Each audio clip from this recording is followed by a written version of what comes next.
Dunia benar-benar panik melihat satu kenyataan mengejutkan yang datang dari Indonesia. Negara-negara di Afrika, Eropa, hingga tetangga dekat seperti Malaysia kini justru antre untuk mendapatkan pasokan singkong dari tanah air. Produk yang selama ini dianggap biasa dan murah, kini berubah jadi komoditas panas bernilai tinggi di pasar global. Krisis pangan dunia yang semakin parah membuat banyak negara melirik sumber pangan alternatif yang lebih tahan banting dan efisien. Dan singkong Indonesia muncul sebagai jawaban yang dicari banyak bangsa. Bagaimana kelanjutannya? Simak video ini hingga akhir. Namun sebelum melanjutkan, jangan lupa untuk subscribe terlebih dulu channel ini agar tak ketinggalan info menarik lainnya. Fenomena ini tak datang secara tiba-tiba. Dalam beberapa tahun terakhir, Indonesia mulai serius mengembangkan potensi pangan lokal sebagai strategi ketahanan nasional. Ketika negara-negara lain bergantung pada gandum, jagung, atau beras impor, Indonesia diam-diam memperkuat sektor umbi-umbian seperti singkong, ubi jalar, dan talas.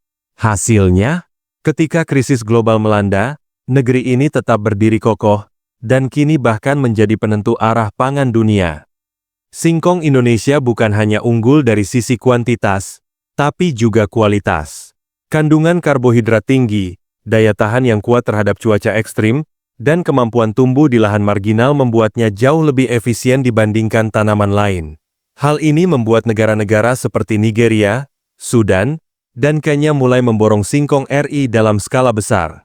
Bahkan beberapa negara Afrika mengirim delegasi resmi untuk menjajaki kerjasama jangka panjang. Sementara itu, di Eropa, permintaan akan produk pangan alternatif meningkat tajam. Negara-negara seperti Jerman, Prancis, dan Belanda mulai kekurangan bahan baku untuk industri makanan dan bioenergi. Mereka melihat singkong sebagai solusi ekonomis dan ramah lingkungan. Impor singkong dari Indonesia melonjak hingga 500% dalam kurun waktu 1 tahun terakhir. Petani Indonesia, yang dulu hanya menjual ke pasar lokal, kini kewalahan memenuhi permintaan internasional. Yang paling mengejutkan adalah Malaysia, negara tetangga yang dulu sempat meremehkan potensi pangan Indonesia. Kini, Malaysia justru harus meminta pasokan singkong dari RI akibat krisis pertanian domestik mereka. Kegagalan panen, krisis pupuk, serta mahalnya biaya impor membuat negeri jiran kelimpungan mencari alternatif pangan. Ironisnya, mereka kini justru menggantungkan pasokan ke negara yang dulu mereka pandang sebelah mata. Pemerintah Indonesia pun tidak tinggal diam. Melihat lonjakan permintaan global, Kementerian Pertanian segera menggelar program percepatan produksi singkong nasional. Ribuan hektar lahan tidur di berbagai daerah, mulai dari Lampung, Jawa Tengah, Sulawesi hingga Papua, kini disulap menjadi lahan produktif penghasil singkong unggulan. Petani pun diberi pendampingan teknologi dan jaminan pasar ekspor agar dapat memaksimalkan keuntungan. Hasilnya luar biasa. Petani-petani lokal yang dulunya hidup pas-pasan, kini berubah nasibnya. Ada yang membeli rumah baru, memperluas lahan, hingga menyekolahkan anak ke luar negeri. Di beberapa desa di Lampung dan Gunung Kidul, istilah Sultan Singkong mulai bermunculan, julukan untuk para petani sukses yang kini hidup mapan dari hasil panen mereka. Lebih dari itu, industri pengolahan juga ikut bergeliat. Banyak UMKM hingga pabrik besar mulai mengolah singkong menjadi tepung, bioetanol, makanan ringan, hingga bahan kosmetik. Ini menciptakan efek domino ekonomi yang positif. Lapangan kerja bertambah, pendapatan desa meningkat, dan ekspor Indonesia naik signifikan.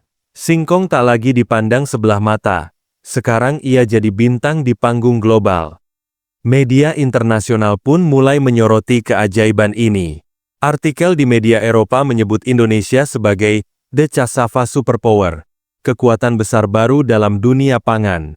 Sementara itu, lembaga internasional seperti FAO dan World Bank memuji Indonesia sebagai negara yang berhasil memanfaatkan potensi lokal untuk menjawab krisis global. Di sisi lain, banyak negara kini merasa kecolongan. Mereka terlalu lama bergantung pada sistem pangan global yang rapuh. Sementara Indonesia dengan cerdas membangun dari akar rumput. Ketika krisis menghantam dan sistem global ambruk, Indonesia justru berdiri tegak sebagai penopang harapan. Tentu saja keberhasilan ini bukan tanpa tantangan. Distribusi, stabilitas harga, hingga perlindungan terhadap petani dari tengkulak masih jadi pekerjaan rumah besar. Namun dengan pengawasan ketat dan peran aktif negara, peluang ini bisa dimaksimalkan bukan hanya untuk jangka pendek, tapi sebagai pondasi pangan jangka panjang Indonesia. Yang menarik, tren ini juga memengaruhi gaya hidup masyarakat kota. Banyak restoran di Jakarta, Surabaya, hingga Medan mulai memasukkan olahan singkong dalam menu premium mereka. Produk seperti keripik singkong organik, brownie singkong, bahkan kopi fermentasi singkong mulai digemari kalangan menengah ke atas. Dari desa hingga ibu kota, singkong kini jadi simbol kemandirian dan kemajuan. Sektor pendidikan dan penelitian pun ikut terdorong. Universitas mulai membuka jurusan teknologi pangan berbasis umbi lokal, dan berbagai riset inovatif digalakan untuk meningkatkan nilai tambah produk singkong. Tak lagi dianggap sebagai makanan rakyat kecil, singkong justru jadi komoditas masa depan yang bisa menopang ketahanan nasional sekaligus memperkuat posisi Indonesia di pasar global. Melihat animo global dan geliat di dalam negeri, pemerintah mulai merancang strategi besar menjadikan Indonesia sebagai pusat ekspor pangan tropis dunia, dengan singkong sebagai ujung tombaknya. Rencana ini mencakup pembangunan pelabuhan khusus ekspor hasil pertanian, kerjasama bilateral, hingga penguatan merek Cassava Indonesia di pasar internasional. Kini dunia mulai sadar bahwa Indonesia bukan sekadar negara penghasil rempah dan kelapa sawit, tapi juga kekuatan baru dalam pangan alternatif. Afrika, Eropa, dan Malaysia yang dulu memimpin, kini justru bergantung pada ladang-ladang singkong Indonesia. Dan para petani lokal, mereka tak lagi jadi penonton. Kini mereka adalah pemain utama, sultan baru dari desa yang menguasai peta pangan dunia. Peluang ini tentu harus dijaga dengan bijak. Pemerintah dan pelaku industri tak boleh terlena oleh kejayaan sesaat. Investasi besar harus diarahkan pada peningkatan kualitas produksi, riset berkelanjutan, serta sistem logistik yang andal agar Indonesia tetap menjadi pemain dominan di pasar global. Jangan sampai kejayaan singkong hanya jadi tren sesaat yang hilang begitu saja ketika krisis dunia mereda. Lebih jauh, Indonesia punya peluang memimpin gerakan global untuk pangan berkelanjutan. Ketika negara-negara maju sibuk mencari teknologi mahal untuk mengatasi krisis, Indonesia justru menunjukkan bahwa solusi bisa datang dari tanah sendiri, dari petani kecil yang diberdayakan. Ini bukan hanya soal singkong, tapi juga soal paradigma baru, bahwa negara berkembang bisa jadi pemimpin jika mampu menggali kekayaan alaminya dengan strategi cerdas. Dengan dukungan penuh dari semua elemen bangsa, pemerintah, akademisi, swasta, hingga masyarakat desa, Indonesia bisa menjadikan singkong bukan hanya sebagai komoditas dagang, tapi juga sebagai senjata diplomasi ekonomi. Dunia kini melihat Indonesia bukan sebagai pengikut, tapi pemimpin. Dari ladang singkong yang dulu dianggap remeh, kini lahir kekuatan besar yang membuat dunia antre dan petani desa naik tahta menjadi sultan baru Nusantara. Fenomena globalnya singkong Indonesia menandakan satu hal. Dunia sedang bergerak menuju paradigma baru dalam hal ketahanan pangan dan diversifikasi komoditas.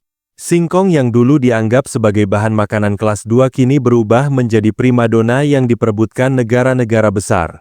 Hal ini menjadi tamparan keras bagi negara-negara yang selama ini meremehkan potensi pangan tropis.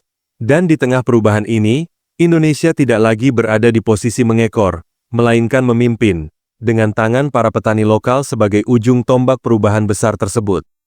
Momentum ini pun menjadi titik balik penting bagi arah kebijakan pangan nasional.